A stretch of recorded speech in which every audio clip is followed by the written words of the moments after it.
Hello everybody, this is Richard Stashy from Tinker to Tales. And me. And today we're going to be talking about a Clockwork Orange video.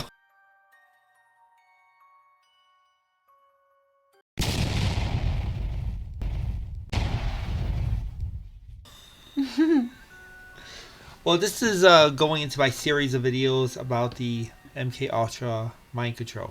Clockwork Orange is the most blatant mind control movie that Stanley Kubrick has done. Yeah, government experiment movie. Yeah, it's very in your face. In the comparison to the video that I posted earlier, I kind of showed how they all linked into MK Ultra torture. Mind-breaking methods. Yeah. But you don't know this for sure. This is just your theory, not mine. Yes, it's my theory. as well as everything else.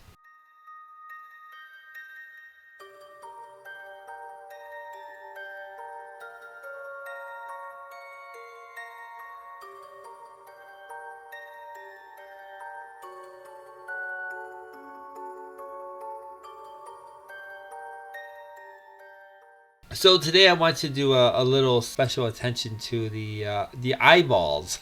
Yeah. On Alex's wrist. Mm-hmm.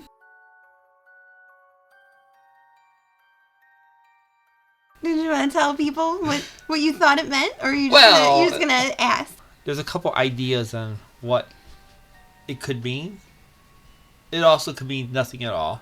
Yeah, it could just be a fashion statement. I was curious about the eyeballs on his wrist for one reason only, is like, where did he acquire these things? The eyeballs. The eyeballs. And you don't think that these are supposed to be human eyes, right? You think they're just supposed to be grotesque. No. What I was trying to figure out, and I came up with two possibilities at first. Okay, first off, we know that this is a movie. We also know this is costume design. Okay, let's avoid this out loud. Assumingly that this movie, this world that Alex is living in, the eyeballs are a possible two things. It's either like a costume, Mm-hmm. or they are real eyeballs.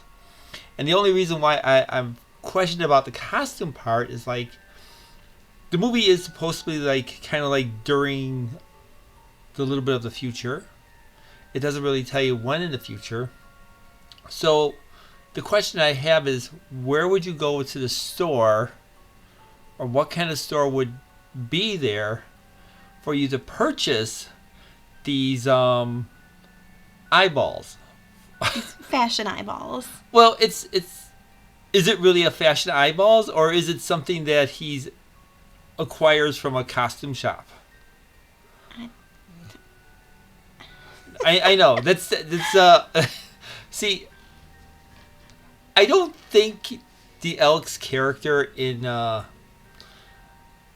Clockwork Orange is more like a fashionable person. So I don't think Alex is like a fashionable a person. So I assume if he got these as a costume, I imagine that his mom sews all his clothes for him, and he found those in like a gumball machine, and he was like, "Hey mom, could you sew these on my sleeves?" And she was like, "Sure thing."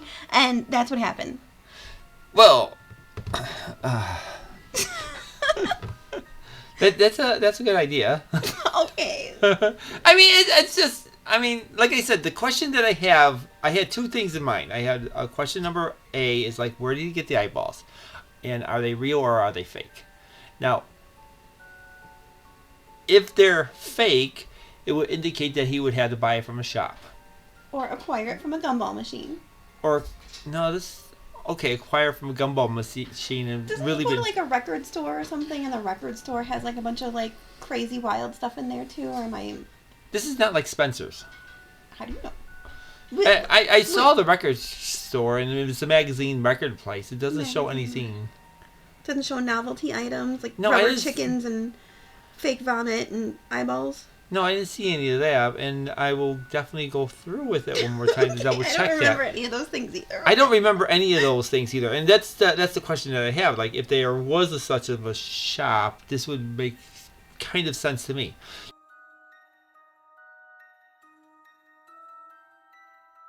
the other possibility that I was thinking of is like, well, maybe he's a very ruthless gang leader or gang lord, and he's just been plucking eyeballs from some of his. These are trophy eyeballs. Yes, they're trophy eyeballs. Ooh, what was that movie? I know you were watching Eyes Without a Face, but wasn't there a movie where was it like the doll with the glass blue plumage eyes or something? Which one? There was like a Diallo where like the killer would carve out the eyeballs. Yeah. There's. The Blue Eyes of the Broken Doll, was that it? I think so, but that's a Paul Naschy movie, I thought. Oh. Is that where they carved the eyeballs out? I'm just wondering if that movie came first. No, it was later? I would think it'd come in the 70s. This is not the 70s, this is the 60s? No, I mean, yeah, this movie came out in 71, but I think the Blue Eyes of the Broken Doll might have been like in 74-ish or so. Okay. But it is possible. I mean, there might be pulp stories about... No, I think there was another one where they were, like an older one where they were... Never mind. I don't think that matters anyway. I think I know what the eyeballs are about, but... Well, I was just trying to say like, those are the two things. But then we all know that he gets arrested. He's wearing the same outfit with the eyeballs, and the police does not acknowledge that he had real eyeballs on his. No, I don't think they're real human eyes. I don't think all right, they're intended so to be. it could be a costume thing.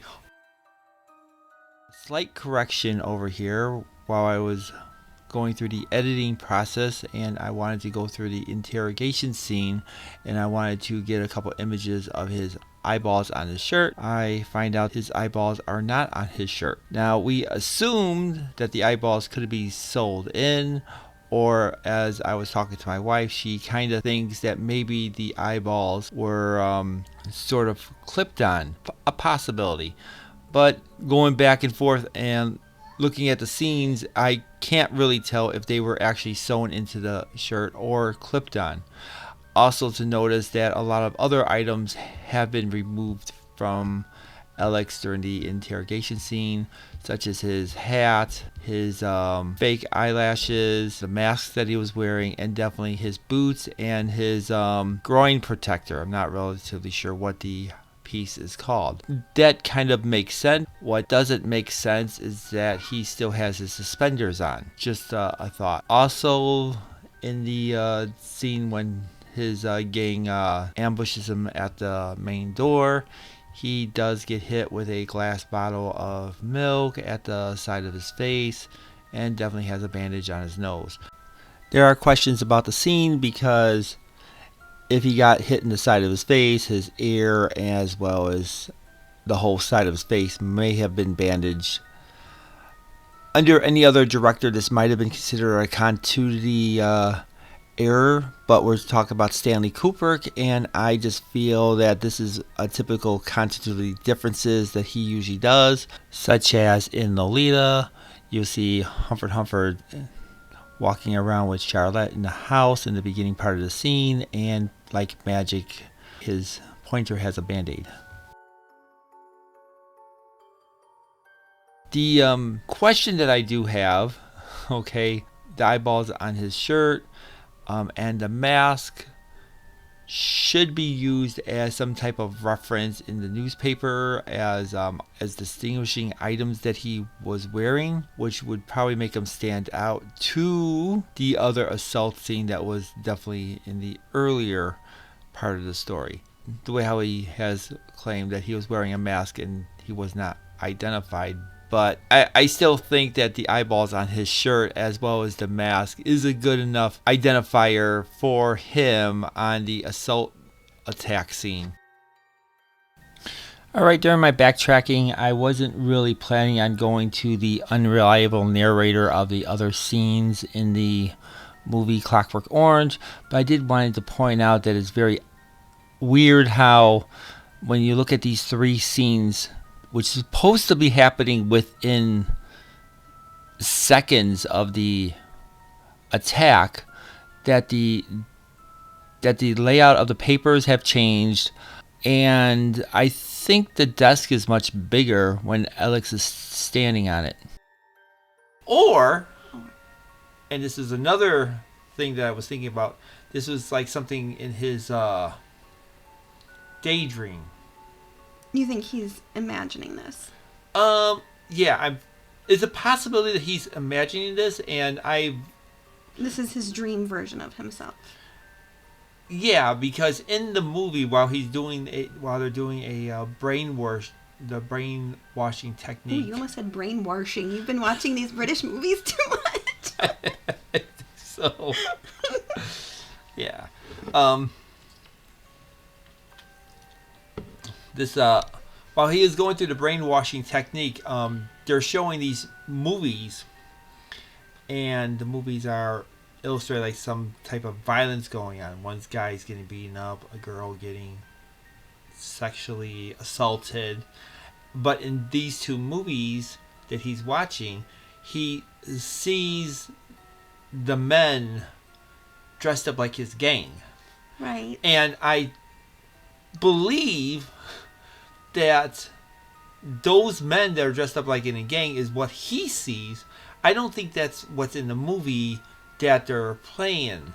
So now that you're saying that, I'm having some flashbacks of reading the book, and I could be wrong, but I believe the book. I'm sorry, I'm speaking too slowly. No, it's okay. I think the book explains that this is how the riffraff kids dress these days. Sort of like how in like the 50s you'd have like the motorcycle jackets and the white t-shirts and the cigarettes folded up and all that. I think this was supposed to be how, the... Well, that's a okay. I did not read the book. Rascals. The rascals are dressing. All right. Well, I did not. But I could be completely wrong. I could be remembering it wrong too. I did not read the book, but on the other hand, the opposing gang that he fought against did not dress like them. Well, they never do they? It's No. always the shirts versus the blouses. Well, that's what I'm trying to get at. So, but in the two movies that he was watching, in two different situations too, they were dressed like his gang. Yeah. And I just believe that he was seeing himself in it because, once again, when he's reading the Bible, he sees himself as one of the Romans whipping Jesus. I mean, he projects these images upon himself. Mm-hmm. So, going back to the eyeballs, I was kind of feeling that it's possible that these eyeballs are just something that he just imagines himself having. Or maybe they're like a general's stripes for the gang. Like, he's earned his eyeballs. He earned his eyeballs? Mm-hmm. Now, there's a lot of theories that we have about the eyeballs. Yeah, I didn't finish the book, so maybe it goes into like, oh yeah, you earned your eyeballs and you earned a tongue and... Well, I did a little cheating and I asked the AI about this because I wasn't really planning on reading the book because I hate to say it, but I think I fell in too much of the rabbit hole with Lolita, and I just don't want to jump into another book rabbit hole for a while. So if anyone that actually has read the book and probably knows more about the book, feel free to put all your information that you know about the eyeballs if there is mentioned in the book. Now, towards the after the first 15 minutes of the movie, after he does his little riffraff of craziness, and he goes to his room, he takes his spoils and puts it underneath his bed before he takes his pet snake out. And my wife thinks that the eyeballs mean... I think it's a play on a wristwatch or wristwatches because the wrists are watching. And I think that's what I thought when I saw it years ago, too. I just never thought twice about it. And I really do think that's a pretty good idea. One of the other thoughts that I have is that since he has 4 eyes on him, which is a slang for wearing glasses, it could be a representation of that he's wearing glasses and he just doesn't like wearing glasses. All right, that's... But there's one other one that I kind of just thought, like, it's from a 1960 movie called eyes without a face, and the eyes on his wrists is technically eyes without a face. Eyes without a face, there's definitely a hypnosis type scene where the girl has her head also wired up too. Yeah, similar apparatus. Very similar to in the Clockwork Orange. And I was kind of wondering, like, maybe this was like a reference, an offshoot reference to this. Now, I did do some researching and quick searching at hypnosis in the old movies. I have not really been finding anything that's kind of similar to Clockwork Orange and Eyes Without a Face with the wiring on the head. But there's a lot of movies that I don't know about from the past, so if anybody has any knowledge of stuff before Eyes Without a Face, please put that in the comments too. Mm-hmm.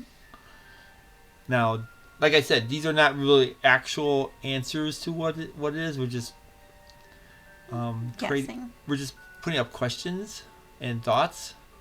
Yeah, and are trying to find from anyone else if they have any thoughts. Yeah, any thoughts. Now, as the bonus, and I know that a lot of people have not really noticed too much about this because because there's really no information on this at all. Going into the MK Ultra, and since Clockwork Orange is kind of like a lot of people claim is like Stanley Kubrick knowing about MK Ultra because of Clockwork Orange. I mean, a lot of people claim that. Yeah, especially the Clockwork Shining video. Oh, that's right, yeah. Mm-hmm. Yeah, Okay, to go back, I watched the video called Clockwork Shining, and they basically linked The Shining and Clockwork Orange as stuff that Stanley Kubrick knows about MK Ultra. It bugged me because I traced all the way down to Doctor Strangelove as references to MK Ultra with Stanley Kubrick's movies. But the thing about the Clockwork Shining video, it goes into details about a lot of stuff, especially during the 60s and the hippies and the LSD movement and stuff, and the stuff that goes on in California. But it doesn't really mention about another key project that was kind of mentioned in MK Ultra that I kind of... Yeah, like a leg of the MK Ultra project. Yeah. A leg of the MK Ultra project. Yes, just what she said. All right. And that is, it's called Project Derby Hat. Now, I don't really know for sure what Project Derby Hat really is because the information on it is really kind of scrubbed, I guess. And I guess that's one of the reasons why a lot of people don't really know too much about it. It does sound like it might be like a special operative of agents that were in a mission. Mm-hmm. And the thing that's... Well, I mean, it says here that it's just it's a drug testing project, and it's phases of the LSD tests. Yeah, in this one it does say that, but the other one says... The Wikipedia one? Yeah, which says this Project Derby Hat was conducted by a Army Special Purpose Team in the Far East.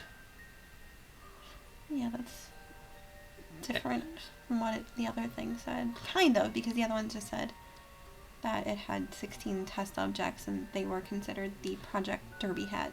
When I was looking at the MK Ultra Senate files that we do have in the archive, Derby Hat, I think, was mentioned at least 15 to 20 times. Somewhere in that number. Maybe 18, but it's just been mentioned a lot, but it doesn't really give you too much detail what Derby Hat is. And the only reason why I'm bringing up Project Derby Hat, because the bowler hat, which is very famous of what Elks is wearing, is the same hat, or considered the same hat as a derby hat. Mm-hmm. Yeah, derby hat and bowler hat are the same hat. Yeah, the only difference is that the bowler hat is a British term of saying it, and a derby hat is an American term. Mm-hmm. which kind of makes sense because in Clockwork Orange, Alex is, or at least he seems to be in England or Britain, or it doesn't really say. Well, But it doesn't. I feel like the book made it sound like it was Russian, but I think they were just speaking in using Russian language somehow. it's been a while since I saw Blade Runner, but I think it was kind of like what Blade Runner is like they were using a mishmash of different languages to say as common speak. So, don't really have much to say or add to Derby Hat, but I just wanted to point out that this is one of the things that I feel like is really interesting with the Clockwork Orange connection to MK Ultra. Yeah, it just seems to be like a wink to it or something. Yeah, something like that. Something like that. Just want to know what your guys' thoughts are with the eyes, The eyeballs, the eyeballs, and the hats. and the eyeballs and the hats. Anyway, this is Richard Stashy from Take Her to Tales, I mean, and hopefully it won't be too long for the next video. thanks for watching.